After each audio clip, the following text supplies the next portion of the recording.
মাধ্যমিক 2025 পরীক্ষা একদম দোরগোড়ায়। ঠিক এই মুহূর্তে দাঁড়িয়ে নিয়ে চলে এলাম ইংরাজি বিষয়ে রাইটিং অংশ থেকে লাস্ট মিনিট সাজেশন। 2025 সালের পরীক্ষাতে কোন কোন রাইটিংগুলো আসতে পারে বা আসার সম্ভাবনা রয়েছে দেখে নাও। প্রথমত যেটি রয়েছে প্যারাগ্রাফ রাইটিং, তারপর রয়েছে প্রসেস রাইটিং, লেটার আসবে, এডিটোরিয়াল লেটার আসার সম্ভাবনা বেশি রয়েছে, বায়োগ্রাফি আসতে পারে এবং স্টোরি রাইটিং আসতে পারে। তাই এই কয়েকটি রাইটিং থেকে কোনগুলো আমরা বেশি করে প্র্যাকটিস করব, কোনগুলো ইম্পর্টেন্ট রয়েছে পরীক্ষার জন্য, সেটা এই ভিডিও থেকে তোমরা জানতে পারবে। পরীক্ষাতে 3টি রাইটিং থাকবে, প্রতিটি রাইটিং কিন্তু 10 নম্বর করে রয়েছে। 3টি রাইটিংই তোমাদেরকে লিখতে হবে। সো প্রথমে আমরা দেখে নেব প্যারাগ্রাফ রাইটিং থেকে কোনগুলো খুব ভালো করে দেখে যাবে। An exciting cricket match, second দেখে যাচ্ছ benefits of early morning exercise, school magazine, a memorable day in your life, blood donation camp, দেখে যাবে ইয়োর ফেভারিট স্পোর্টসম্যান অথবা অথর অথবা সাবজেক্ট। নেক্সট দেখে যাচ্ছ importance of reading news paper এবং দেখে যাবে advantage and disadvantage of use of mobile phones. Paragraph writing থেকে এই কয়েকটি খুব ভালো করে দেখে যাও। এর বাইরে যে আসবে না এমনটা বলা সম্ভব নয়, তবে এই কয়েকটি কিন্তু গুরুত্বপূর্ণ রয়েছে, তাই এই কয়েকটি প্যারাগ্রাফ রাইটিং থেকে খুব ভালো করে পড়ে রাখবি। নেক্সট আমরা দেখে নেব প্রসেস রাইটিং থেকে কোনগুলোকে খুব ভালো করে জোর দিয়ে প্র্যাকটিস করবে। প্রসেস রাইটিং থেকে দেখে যাবে mango pickle, lemon squash, tea, ORS, potato chips. এছাড়াও দেখে যাবে how mustard oil is prepared, building construction, hand sanitiser, formation of rain. এই কয়েকটিকে কিন্তু তোমরা জোর দিয়ে প্র্যাকটিস করবে। প্রসেস রাইটিং থেকে এই কয়েকটি খুব ভালো করে দেখে যাচ্ছ। এরপর আমরা দেখে নেব লেটার রাইটিং থেকে কোনগুলোকে খুব ভালো করে দেখে রাখবে। 2025 সালের পরীক্ষাতে এডিটোরিয়াল লেটার আসার সম্ভাবনা বেশি রয়েছে। এখানে মোস্ট ইম্পর্টেন্ট 7টি লেটার রাইটিং দেওয়া রয়েছে। ফার্স্ট যেটা দেখে রাখবে bad effects of using mobile phones on the school students. Second যেটা রয়েছে সাইবার ক্রাইমস এবং শিশুরা কীভাবে সেটাতে প্রভাবিত হচ্ছে। থার্ড যেটি দেখে যাবে সেটি হচ্ছে massive outbreak of dengue in your locality due to lack of cleanness, অর্থাৎ পরিচ্ছন্নতার অভাবের কারণে আপনার এলাকায় ডেঙ্গুর ব্যাপক প্রাদুর্ভাব এই বিষয়ে।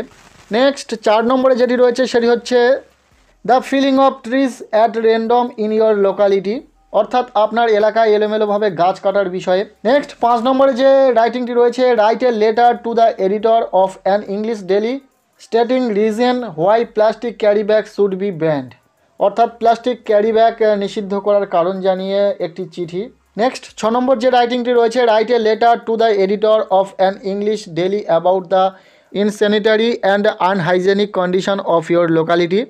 নেক্সট 7 নম্বরে যে রাইটিংটি রয়েছে write a letter to the editor of an English daily expressing your grave concern about the price rising of essential commodities, অর্থাৎ নিত্য প্রয়োজনীয় দ্রব্যের মূল্য বৃদ্ধি সম্পর্কে একটি editorial letter.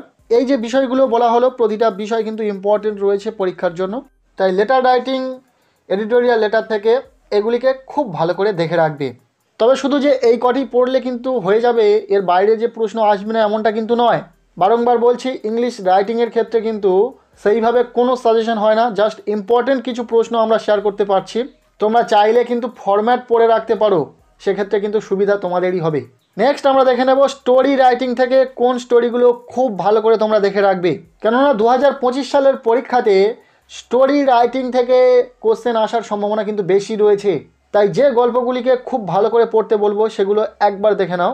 A farmer and two lazy sons, fox and crow, woodcutter and water god, cap seller and monkeys, a lion and a rabbit, hare and tortoise, Buddha and mother, two friend and বিয়ার।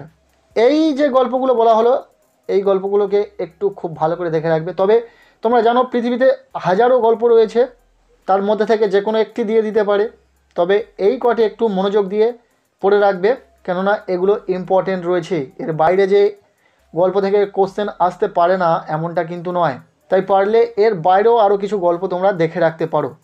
এরপর আমরা দেখব সব শেষে biography writing. এই biography writing থেকে সবার প্রথমে আমি তোমাদেরকে বলে দেবো যে ফরম্যাটটা খুব ভালো করে দেখে রাখো। বায়োগ্রাফির ফরম্যাট হয়, সেই ফরম্যাট তোমরা খুব ভালো করে মুখস্থ করে নাও, সেক্ষেত্রে সুবিধা তোমাদেরই হবে। বায়োগ্রাফি থেকে যে কোনো ব্যক্তিকে দিক না কেন তুমি কিন্তু বায়োগ্রাফি সেক্ষেত্রে অ্যান্সার করে আসতে পারবে। তবে যে বায়োগ্রাফিগুলোকে খুব ভালো করে দেখে রাখবে সেগুলো হলো এপিজে আব্দুল কালাম, রবীন্দ্রনাথ ঠাকুর, সৌমিত্র চ্যাটার্জি, সত্যজিৎ রায়, লতা মঙ্গেশকর, চুনি গোস্বামী, মহাত্মা গান্ধী। এইগুলোকে খুব ভালো করে দেখে রাখবে। তবে এছাড়াও প্রচুর বায়োগ্রাফি প্র্যাকটিস করতে হতে পারে, সেক্ষেত্রে তোমাদেরকে বলবো ফরম্যাট তোমরা মুখস্থ করে রাখো। সো আজকের এই ভিডিওটি ব্যাস এতটুকুই। ইংলিশ রাইটিং সাজেশন হিসাবে যে কোশ্চেনগুলো এই ভিডিওতে দেওয়া হলো, প্রতিটা রাইটিং খুব ভালো করে তোমরা কিন্তু প্র্যাকটিস করে রাখো। রাইটিংয়ের সেইভাবে কোনো রকম সাজেশন হয় না, বারবার বলছি, তবে যেগুলো ভিডিওতে দেওয়া হলো প্রতিটা কিন্তু ইম্পর্টেন্ট রয়েছে, খুব ভালো করে প্র্যাকটিস করবে। সো আজকের এই ভিডিওটি ব্যাস এতটুকুই। কেমন লাগলো কমেন্টের মাধ্যমে জানাতে ভুলো না। ভালো লেগে থাকলে লাইক করো, চ্যানেলে নতুন হলে চ্যানেলটিকে সাবস্ক্রাইব করে রাখো, আর পারলে ভিডিওটি বন্ধুদের সাথে প্রচুর শেয়ার করে দাও।